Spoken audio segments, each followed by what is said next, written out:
Rasheed Kidwai is also joining us. Rasheed, the other big number that I want to talk to you about is that now there are 9 state assemblies where the BJP is in power on their own.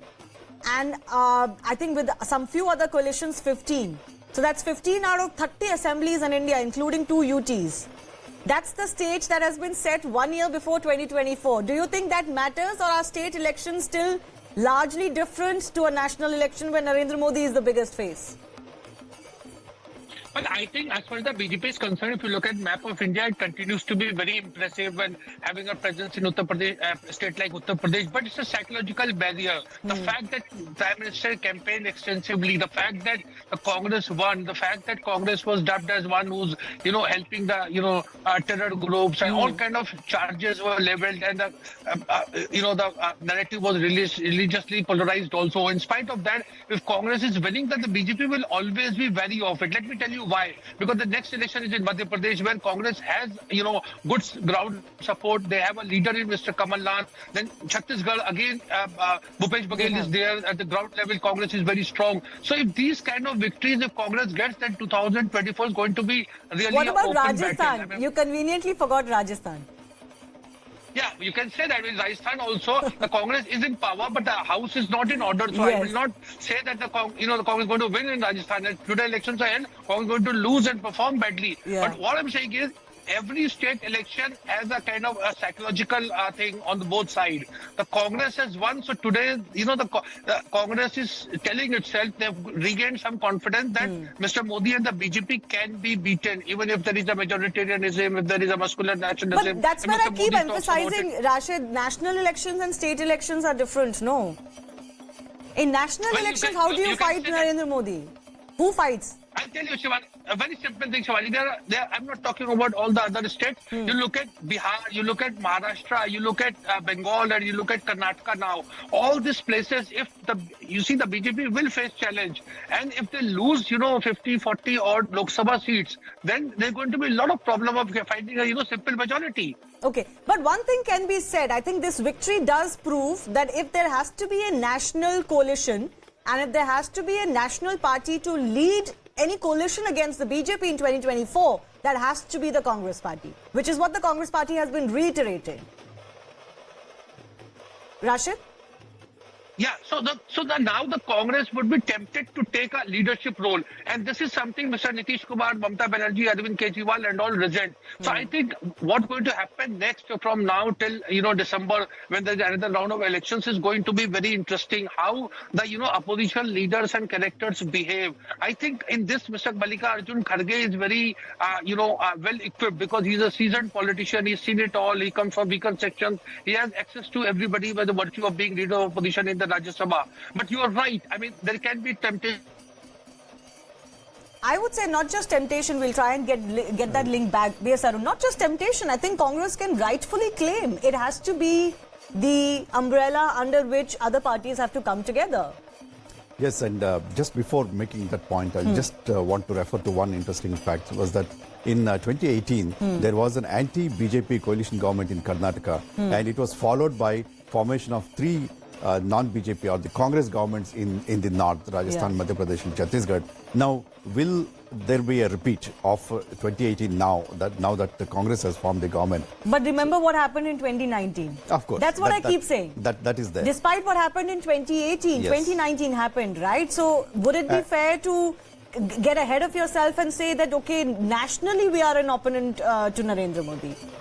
Yes, but then this gives a flip to Congress to claim its, claim its leadership of the opposition. Yes, of the opposition. No, absolutely, and I think it's been the Congress's claim that we are the only national party that fights the BJP on so many states alone, one-to-one.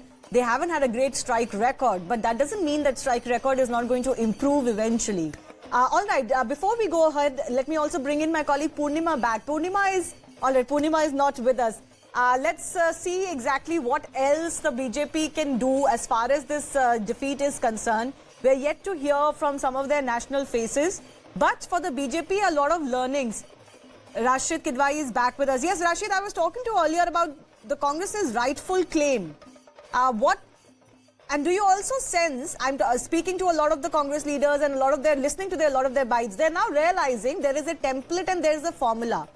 Once you start winning, you start believing in that formula, and keeping the flock together becomes easier. Getting people to behave and be disciplined becomes easier, as we are seeing in Karnataka, because the results are coming.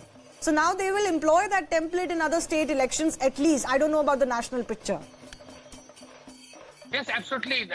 Victory has many parents, and suddenly the Congress would gain its confidence that it has lost, and the fact that it can take on Prime Minister Modi on that kind of narrative that is, as again I said, about majoritarianism, about muscular nationalism, etc. So that is, but I think I'm not sure about Congress taking a leadership role. Let's be very clear. Whether it's Nitish Kumar, Kejriwal, Mamata Banerjee, KCR, and all, nobody wants to play second fiddle to the Congress. And the Congress today, Shivani, is not in a position to get 100 plus Lok Sabha seats unless the Congress gets half of half. That is 272, so they get 150 but seats. But the Congress is not going to play second fiddle to them either, Rashid. So what do we have? We have Congress fighting and maybe some regional parties fighting together? Is that what's going to happen?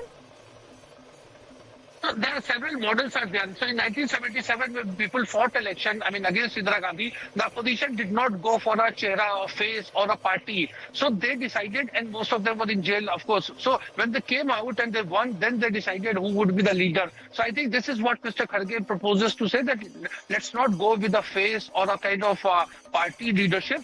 Let's try to beat Modi-led BJP and then decide who gets what, and accordingly they will decide. Yeah, but I think seat sharing is also an issue for them. They will have to decide who takes on the bigger battles with the BJP. And Congress is the one that can do so in most of the states. So why will it not say that we should be heading? I don't know. I don't know whether they're going to give up that claim. But just stay with me, gentlemen. I want to go across to... Yes, Rashid?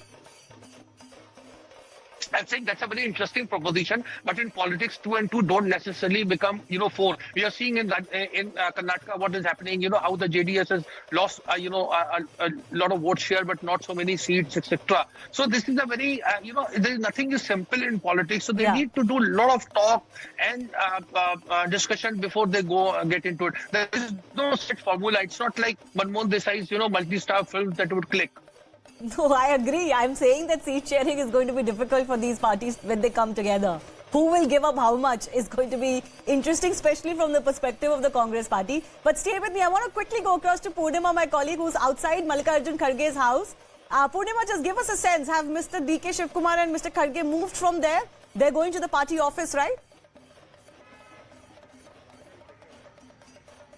Well, serious discussions underway here at Kharge's residence. DK Shivakumar had entered the residence and they've been holding discussions. Remember, both DK Shivakumar and Siddaramaiah so far maintain that it's the High Command that will take a decision on the Chief Ministerial candidate. And it's going to be a tough decision right now. Meeting here at Kharge's residence is underway. Following the after the meeting ends, they will move from here to the Congress office. But as we speak, the meeting is still underway.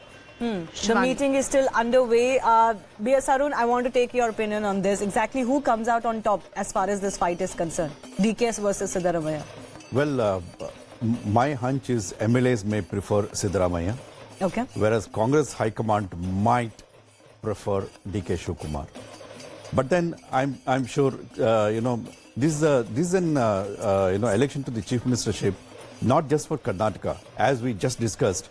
It's important from many angles, even for the country as a whole, for the party, because of these elections to 3-4 states, 4 big states, including Telangana, and then the forthcoming Lok Sabha elections next year. So, keeping all this in mind, Congress would try to avoid any, ruckus or anything in the